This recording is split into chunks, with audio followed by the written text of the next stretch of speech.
Welcome to the Legal Leaders Podcast, brought to you by LawVu, LawVu's community for in-house legal professionals, where we dive into the heart of the legal profession to bring you unfiltered discussions with industry titans on a broad spectrum of topics.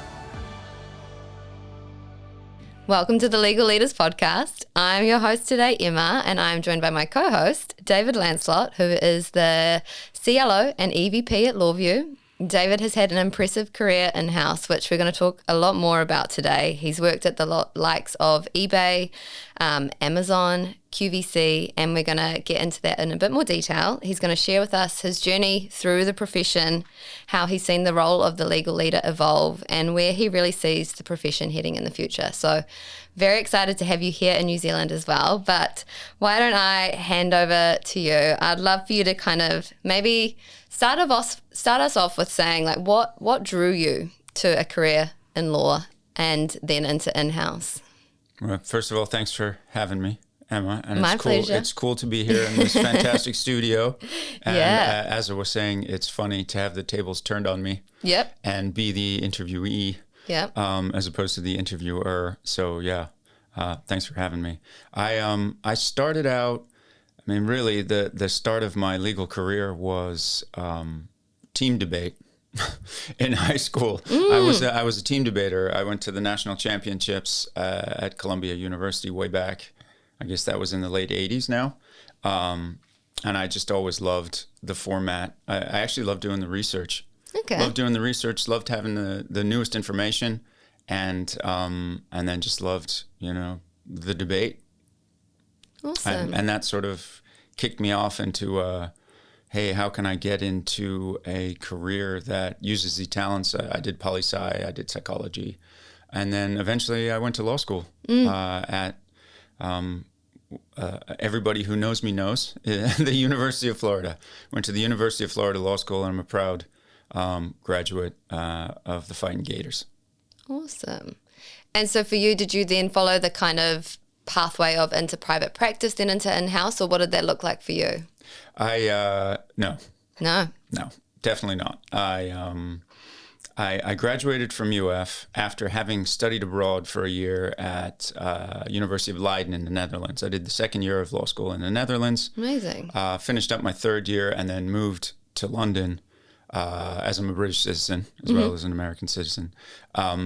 I had the opportunity to go and work in London, and I basically walked the streets with my Florida bar pass and membership, my UF background, and managed to find a sort of short-term gig, which eventually, next thing was a longer-term gig.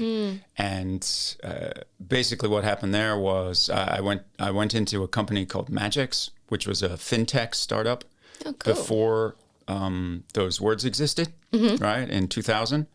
And I was, my official title was legal assistant because I was not qualified in the UK to practice law. And the general counsel was going to be a partner from a law firm, a big, very well-known law firm in London. Does a lot of financial services, et cetera, right? This guy did not show up for work. He didn't come. First day of work, second day of work, third day of work. And basically what happened was he had decided it was too risky to leave his partnership and become the general counsel of a .com startup. And so they made me the general counsel with literally no experience, none. And so I had a solid year and a half there of kind of, and I have to admit, not very good general counseling, right? Because I had no training, no experience. I mean, it's fair to say I had some experience working. I'd worked for a year in a construction consultancy before that, in the UK actually. So I did have some work experience, just like business practices, but I had no legal experience at all.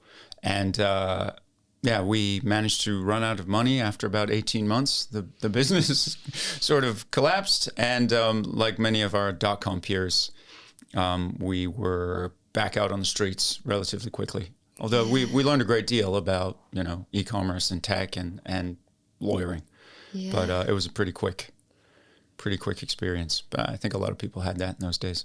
That's very much a sink or swim environment for also, someone new to the profession as well, like to kind of, I guess, then keep going.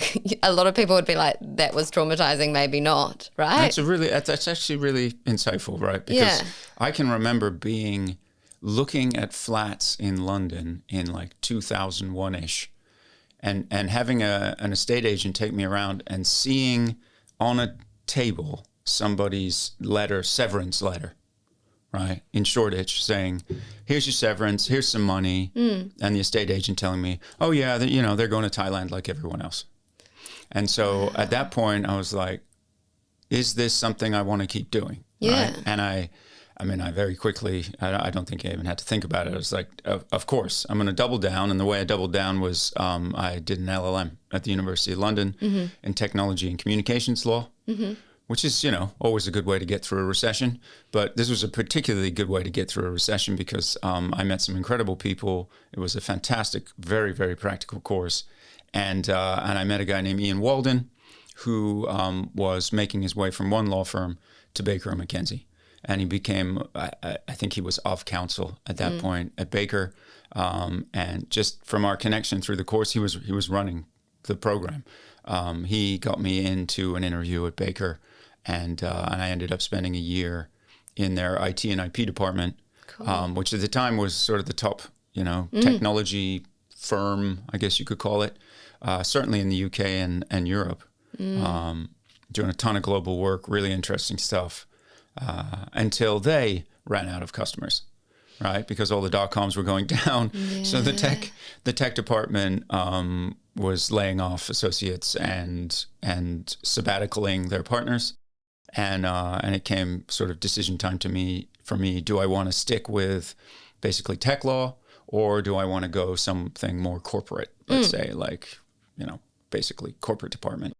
And so I made the decision I'm going to go back out the door, and I can still remember the day that I walked out onto the street on a street called Holborn Circus, where Baker & McKenzie's offices are in London, and thinking, okay, here we go again.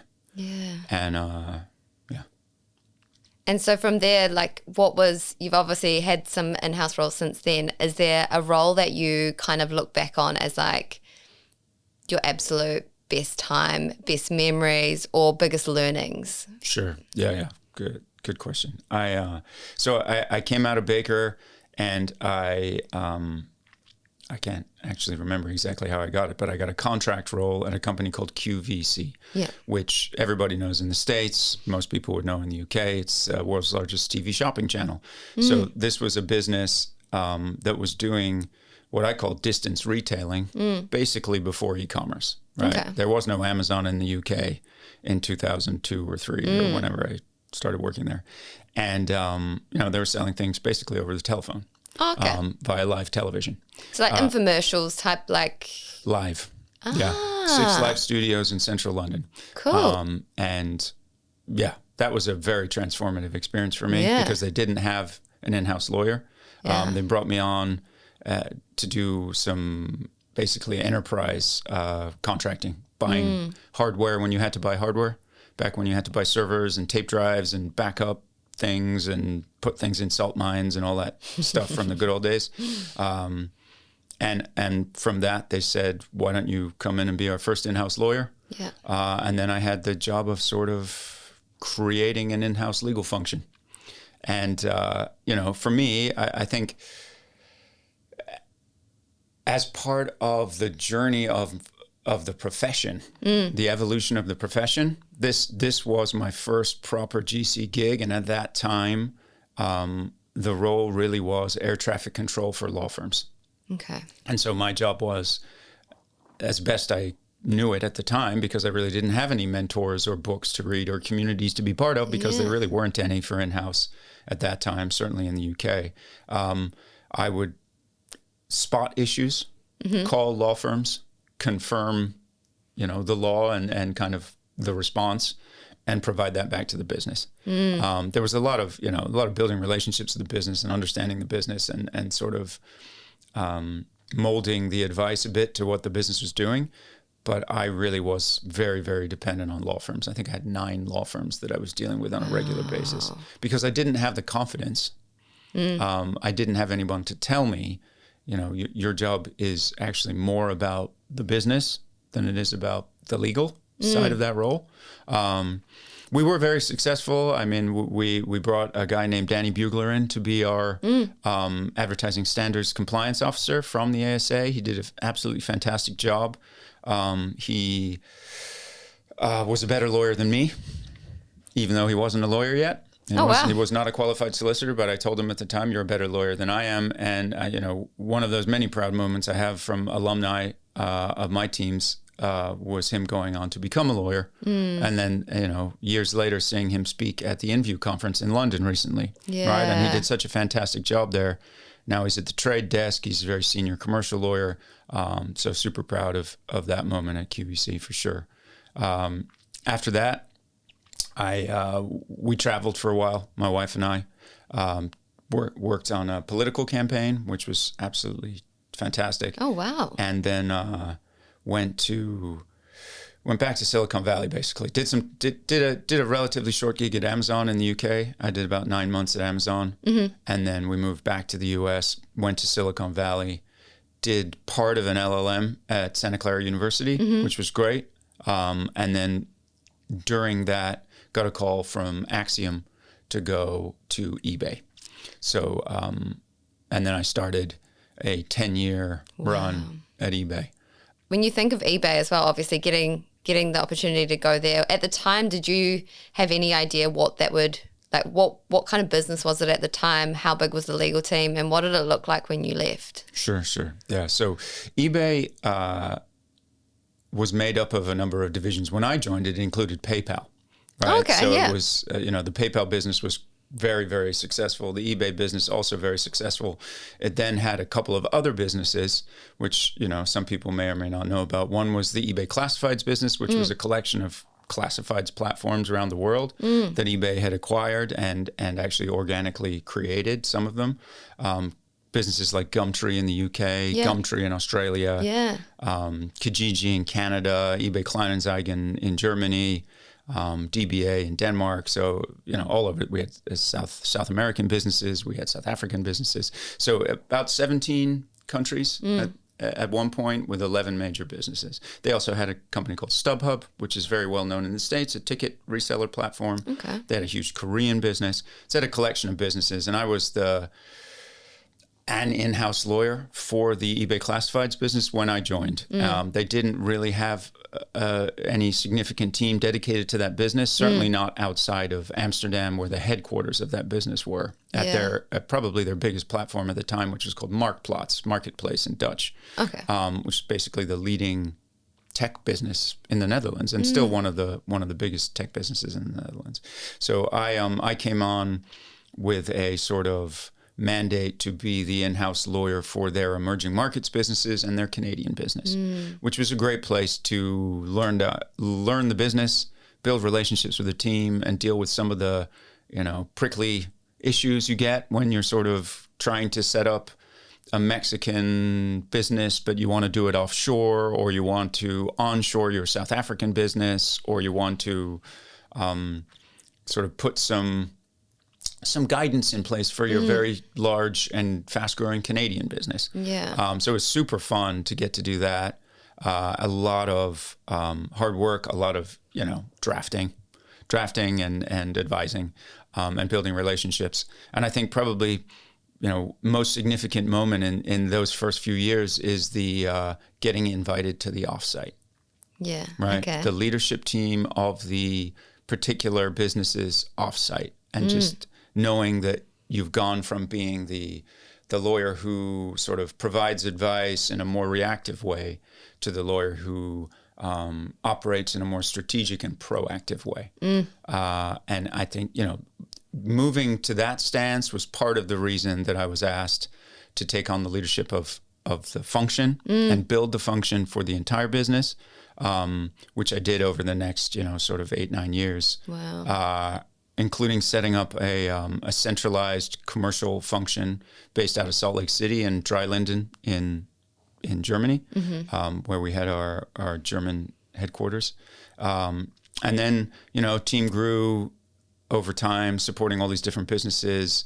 to about 18, 19 people, which, relatively significant legal function. And then we basically received notice that Elliott Management wanted eBay to sell these sort of what they would call off-platform businesses, right? We'd done the sale. I wasn't deeply involved in the sale of PayPal. There were some very tertiary issues for eBay Classifieds on that one. We'd done that about 5 years before. That had been very successful, right? In the sort of what they would call value realization in Silicon Valley, right? Yeah. Not so great for some people, but very good for value. And then it was time, for eBay Classifieds and StubHub and eventually Korea to be spun out. And so we did about 2 years, continued to build a team because we had to stand up a function that could be independent. Yeah. So things like privacy, things like ad tech, compliance, more commercial, stood those up and went through what you can imagine is an extremely complex due diligence, separation, and integration process during COVID, so all fully remote. And then eventually sold the business for $9.2 billion.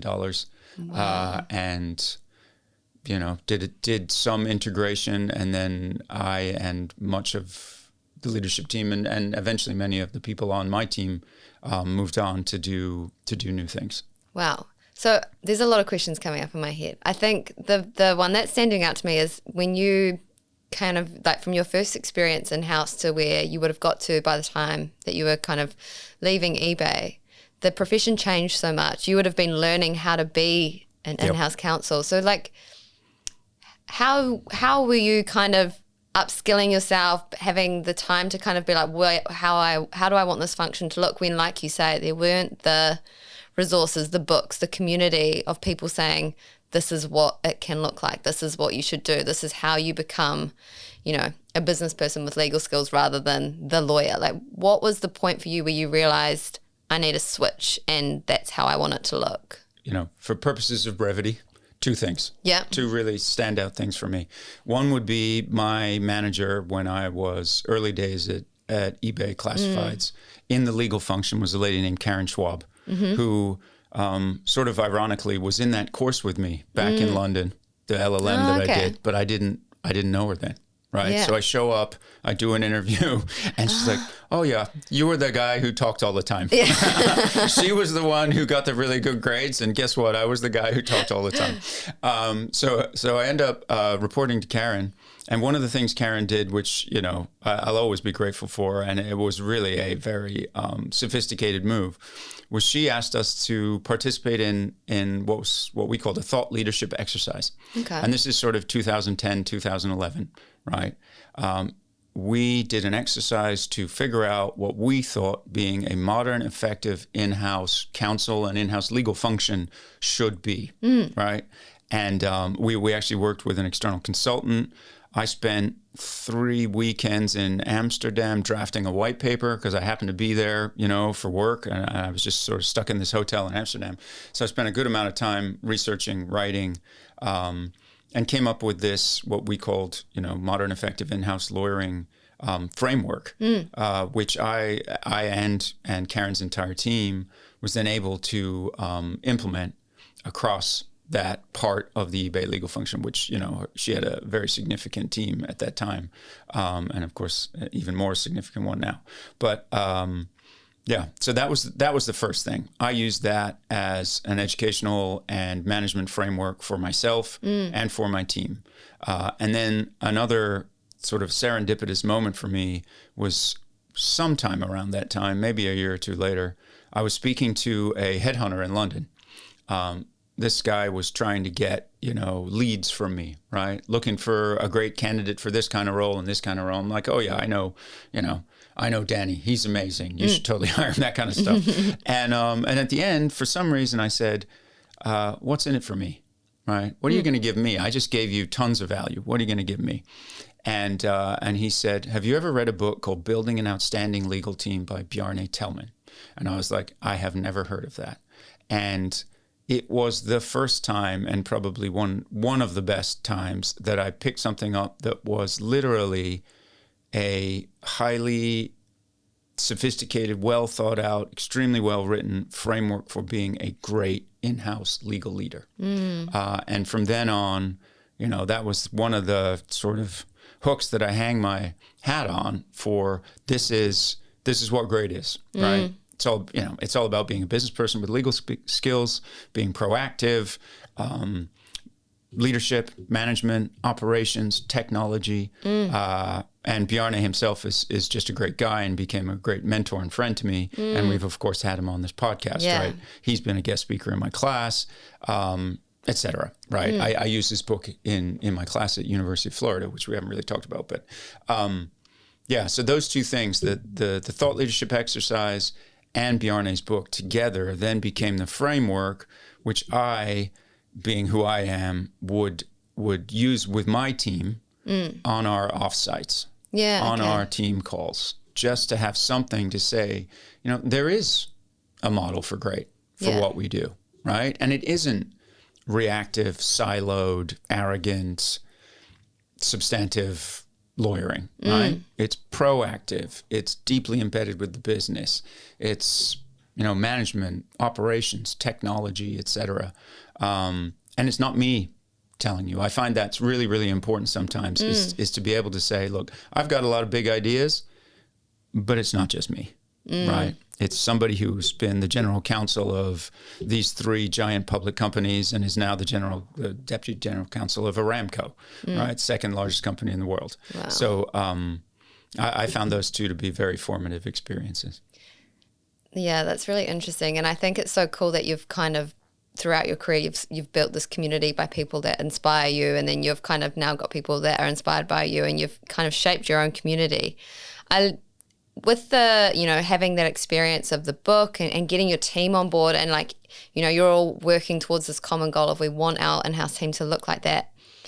You get there, but then how did you kind of get the business to understand what you were doing and how you were changing and say, look, this is the in-house legal team we are. This is what we do. This is how we work. How did you get the business on board with all of that? Sure. Yeah. And that's a perennial sort of question. And it's almost like a humorous question for me, because there was certainly a time where I felt like some of the business people were like, I don't understand. What are you doing? Like, you're not being the sort of the person who says no that I expect. Yeah. Right? Why do you keep, one of the odd things that I like to do is show up to coffees with a PowerPoint deck with data and metrics to show what the function was doing, how much work we were getting done, what we were spending, the volume of things we were doing, the impact we were having on, strategic objectives of the business. And I've told people before, sometimes you just got to keep showing up like that. Yeah. And do it over and over and over. And eventually, and I've told this story many times, eventually you'll go to a meeting and your CFO will say, David knows his numbers better than anyone else. And everyone in the room will go, oh, right. This isn't the just say no lawyer, right? This is a strategic operator in our business. And it just took time. Yeah. It just took time. And it took telling the story, moving from a sort of qualitative, I think, perspective, where often when you're in-house counsel or a legal leader, you could be reporting on here's the wins. We got this done. We got this done. We got this done. Without the quantitative information or the alignment with the business's strategic objectives, that really gets the business on board with the story. Yeah. Right? We're very good at telling stories, lawyers. Yeah. But I don't think we're great, or we haven't focused on, because law school and law firm practice definitely don't teach us to do this.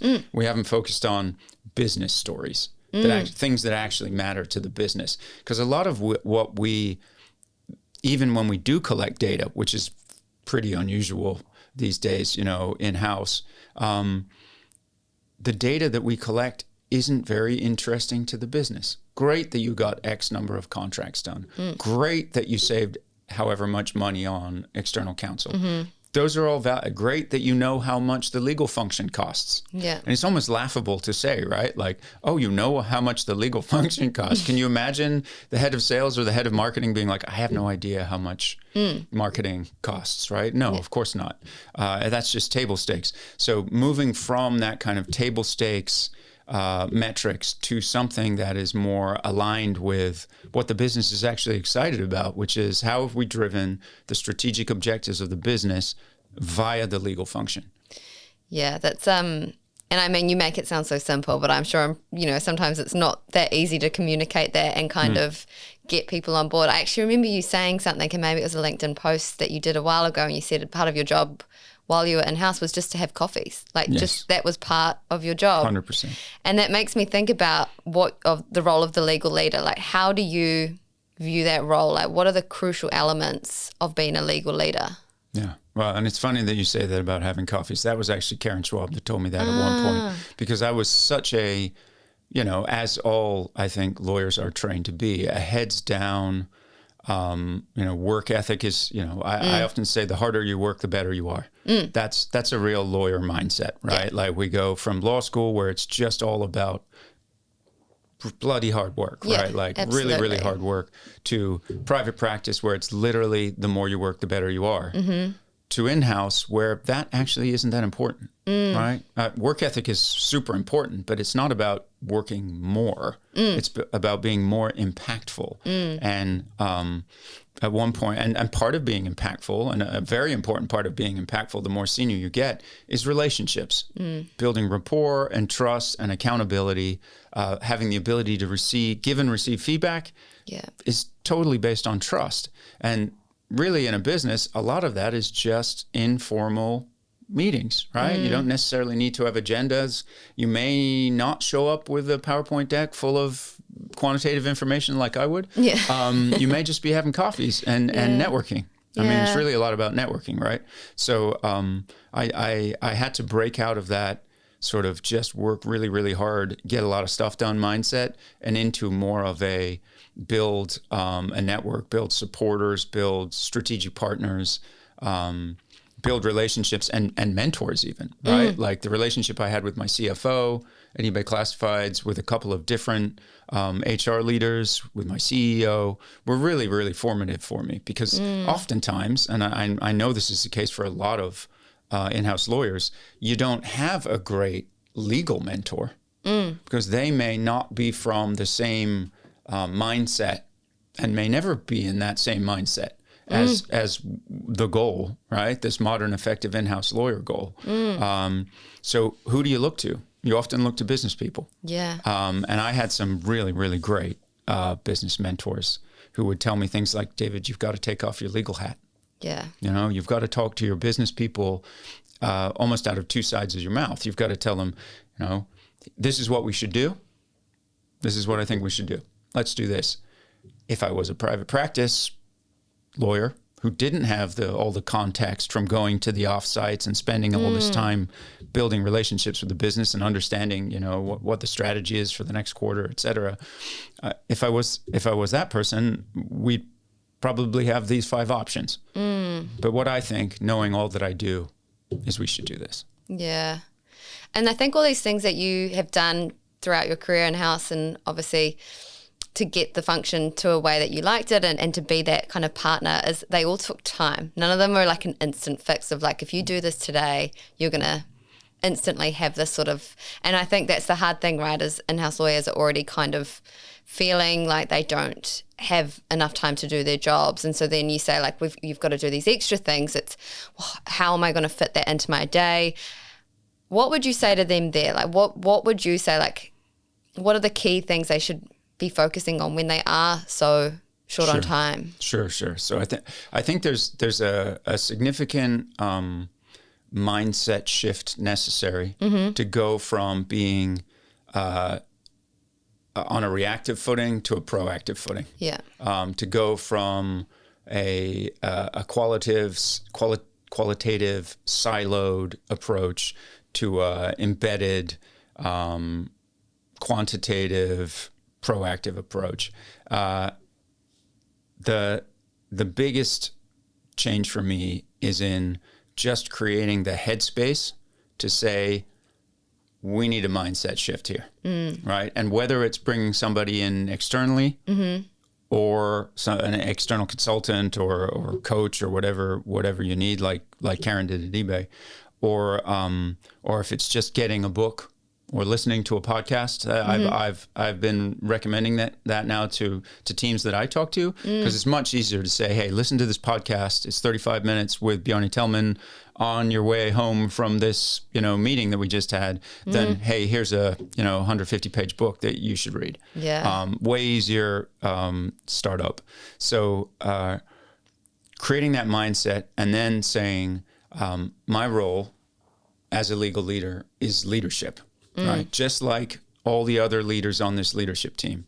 I'm not specifically a counselor, right? I part of my, a very important part of my skill set is substantive lawyering, but I'm also a legal leader. And leadership involves leadership, obviously, vision, mission, as well as management, as well as operations, which is such an important part of the job these days, and such an important part of our profession now, as well as technology, right?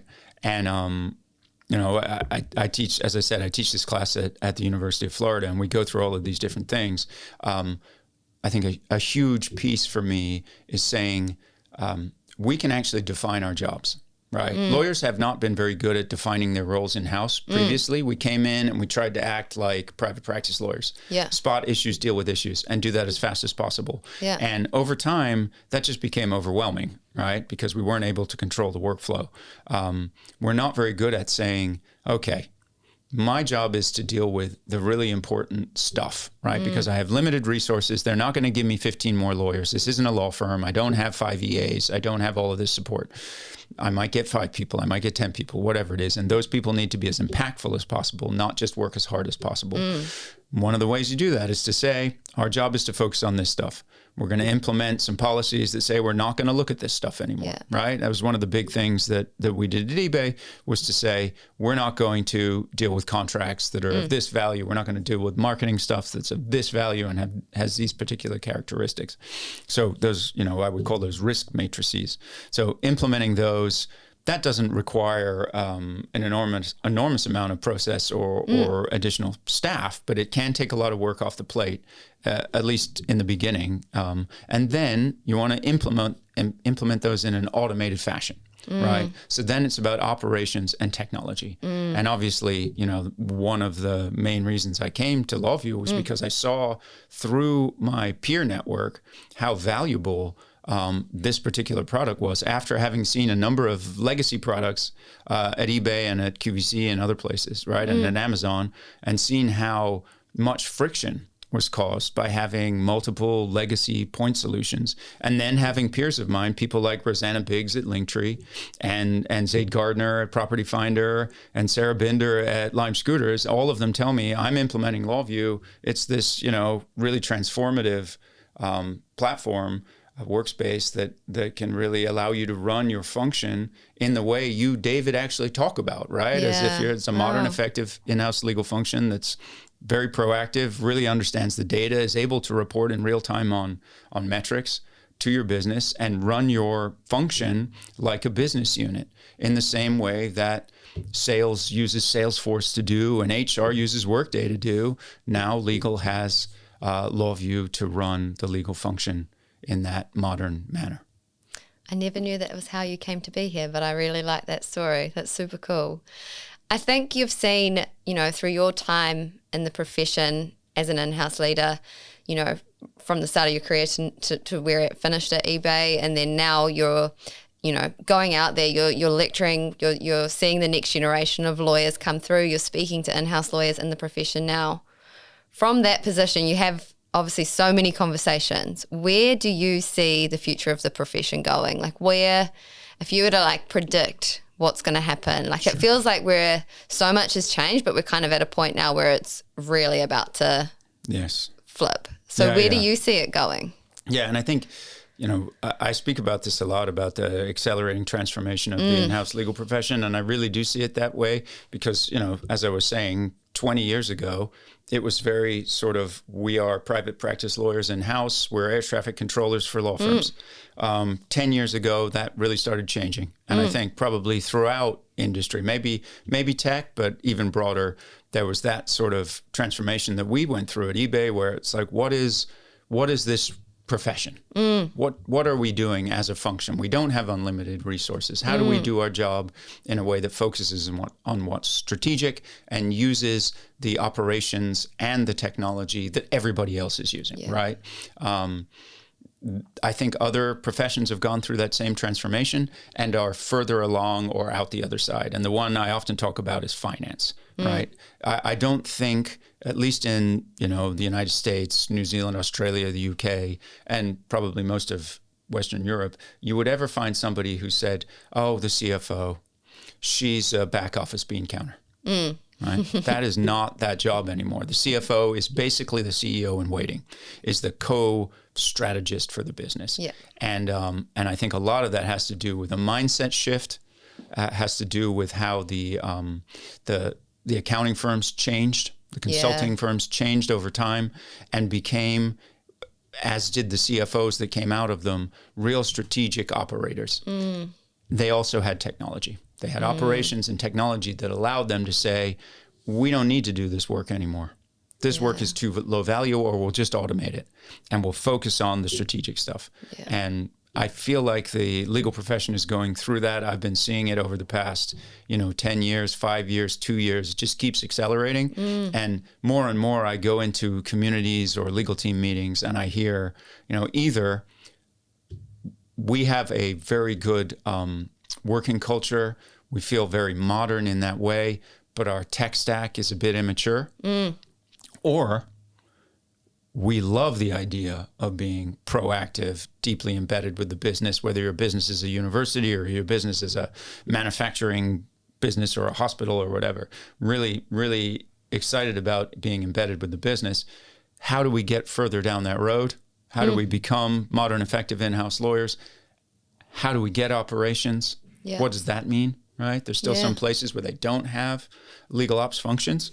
And then what technology can we use to facilitate that transformation and accelerate the function? And really, I think one of the great things about legal tech and operations, and even just the whole mindset of operating in a modern way, is that because legal touches so much of the business, that when you accelerate legal, you accelerate the entire business. It's exciting. I think as well, this change can be uneasy, right? People can feel uneasy. It's a lot to think about, but I think it's such an exciting opportunity as well. Obviously, that's why you've come to LawVu to share your excitement about where the profession is going and speak to lawyers and show them kind of how it can look and how they can have this amazing kind of be a business person with legal skills. I'd love to start wrapping up our conversation, and I guess a question I'd love to hear from you. Community sounds like it's played such an important part for you throughout your career. Like, how have you gone about getting, having mentors in your career, whether that be C-suite, other leaders, and how important has that been for you? Yeah. I think as for most people, transformational, right? Really fundamental, especially because, as I was saying back in the day, there really wasn't a model for great, right? You really had to find it and build it yourself. So it was harder a while ago before LinkedIn, right? Yeah. Before people and before COVID, right? I think COVID really opened the doors to people can just reach out. Nobody feels that it's weird anymore for you to send them a message on LinkedIn. I tell all of my law school students, I might have 25 plus students in a class or many more when I do a bigger one, a more broad sort of topic. Everybody should link up with me on LinkedIn. Yeah. Right? Everybody. And if you have anything you want to ask, just reach out. Right? Just and not for me, right? I don't need more people to link to me on LinkedIn, but you know how it works. The algorithm, the connections, it just makes it easier to reach out to other people when you're a second level connection on LinkedIn. And I have a lot of connections on LinkedIn, so please reach out to me. And I've literally never had someone not agree to have a quick chat with me. right? And of course, I'm way further along in my career than a law student. But I got to say, most of us in the in-house profession, after everything that we've been through, are very happy to talk to lawyers that are interested in the new profession that is in-house legal. So I would strongly recommend, first of all, figuring out what you're really passionate about in the profession, or maybe not in the profession, and then probably don't talk to me about it. But or maybe do talk to me about it, because I've gone different ways too. But really understand what you're excited about, what really lights you up, so that you can tell people that when you talk to them, right? And then they can, most importantly, say, here's the person you should talk to that I know that's most excited about the evolution of the in-house legal profession, the transformation of what we do, et cetera, et cetera. And then I think, unlike in the good old days, there's almost more than you need community-wise, right? There's so many communities now. We have the InView community, which I think has been really, really valuable to me. The conference that I just went to in London was fantastic. There are, of course, other communities. I'm really deeply involved with GC Collective, Paula Pepin's founded group, and I've been a member of a number of other communities. Crafty Council, primarily in the UK, is a fantastic one.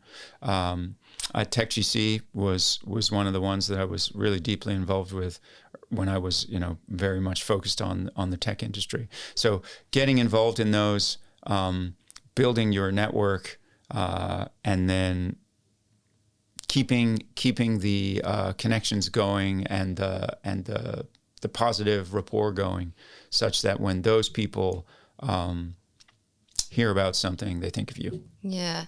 I think it's really true what you said there as well, is that people are so, majority of the time, people are really friendly and happy to have a chat. I've seen that through this podcast, the amount of amazing leaders, legal leaders who don't have much time but want to make the time to come and talk on a podcast is pretty incredible. And sometimes you get the scaries sending a message being like, what's the response going to be? Sometimes you get completely ignored. That's okay, you try. But I could say, hand on heart, everyone generally seems like they want to chat and connect. And I think maybe it's because it can be a somewhat isolating profession at times, that people love getting the opportunity to have a quick chat with someone or meet someone. And it can be so transformative for your career as well, right? Absolutely. And I think, as I was saying, when you've been through as much imposter complex as most in-house lawyers have been through over the past 20 years, the more senior you are, the more imposter complex I think you probably had throughout your career, because there literally was no model, because it is a brand new profession. Lawyering has been around for 2,000 years. In-house lawyering has been around for just a few decades. Yeah. And it's only now that we're breaking away from private practice in a really fundamental way and becoming our own profession. And operations is becoming its own profession in a similarly, exciting and transformational way. So all of us who've done that want to help. And we love to help. And, that's why I teach this course at University of Florida, right? Because I really felt like, first of all, the dean asked me to, and what do you do when the dean of your law school asks you to do something? Absolutely. But also the value that I get out of thinking, writing, presenting, and connecting with really motivated kids. And I mean kids that are mid-20s, right? So they're not really kids. But, I'm old, so I think of them as kids. Yeah, they're kids. and they then go on to, accelerate the transformation of the profession, which is really my mission. My professional mission is to make life better for all of these in-house lawyers who are really, super smart, hardworking, and awesome people who have the opportunity to create this really exciting new profession that we're all part of. So obviously imposter syndrome, it's a big thing, and people tell me that even, your top executives feel that. They still feel that in their roles. Do you still feel that? Do you still get oh my God, what am I going to say? No, never. No, I'm totally cool. Super confident. Yeah. No, all the time. Yeah. Absolutely. I was just talking to our head of marketing about it. Even the most experienced presenter, artist, entertainer gets nervous. Absolutely. Yeah. I am very, very comfortable on stage. Yeah. But I still spend weeks worrying about it. And I don't really know why. I really don't know why. Yeah. But, as most people say, once you do it, once you get up there, then that all goes away. Yeah. But I think the imposter complex for the profession is more profound. I think it's this fact that we're often dropped in from a law firm into an in-house role where our manager may have been doing that role for a considerable amount of time, and other professionals in the space also, and they've all been following the same model of the harder you work, the better you are. React, get stuff done, stay in the box, keep working, and that's what lawyers do, and haven't been given the opportunity to get some headspace, think about what does it mean to be a modern, effective in-house lawyer, make that mindset shift, and start implementing things that will that transform how you operate, how your function operates, and start living a different sort of career, right? A different sort of profession. And as we've said, I think we're well along that transformational paths, more in some industries than others, more in some jurisdictions than others. But I think across the profession, all of those things will happen. And that imposter complex will sort of melt away. It won't be gone completely, because there's always going into a meeting and, oh my gosh, I got to talk in front of all these senior people and they're going to tear me apart. And yes, they are. And you're just going to have to do that 10 times before you're comfortable with it, right? Yeah. But at least you'll be able to go into that meeting and say, hey, everybody, here's the data. Yeah. Here's the metrics. We're running the function this way. And they'll go, wow, that is cool. Where did you get that dynamic real-time dashboard? I think it's so nice to hear you say that, because I think we need to normalize the fact that everyone gets nervous. Everyone gets somewhat scared. And I always think about that. I'm like, we're all just humans. Why are we so scared of because of a position title or a certain level of executive or anything? But we're all humans. But it happens. I don't know why, but we do all get nervous. Fight or flight, right? Yeah. Fight or flight. And I try and tell people I love presenting. I did team debate in high school. It was like the thing I wanted to do, right? Yeah. But still, I often tell people that fear is also excitement. Yeah. Because it's just adrenaline and cortisol, right? Yeah, it is. It's just adrenaline and cortisol. And you can think of it as fear and I could run away, or you could think of it as excitement. And I know it sounds really quite trite, but it is. It is. No, that's good. Stand on your toes and go forward. I love that. And on that note, I'm actually going to wrap this up, because I could keep talking to you. It's been so nice for our community to get to know you a bit better, David. So thank you so much for coming on, sharing your insights and wisdom from the profession and where it's going. I will make sure we link your profile in the show notes so people connect with you, and the resources you've talked about today as well. We'll make sure those are shared in those notes so that they can maybe grab a copy of Biane's book and also look at some of those communities that you've been involved with. So thank you so much for coming on the podcast. Yeah, thanks for your time, Em. Cool. Cheers. If you enjoyed listening, please hit follow and leave us a review on your listening platform of choice. We love engaging with our community and hearing from you, so please head to inview.lawvu.com. Thank you so much for tuning in.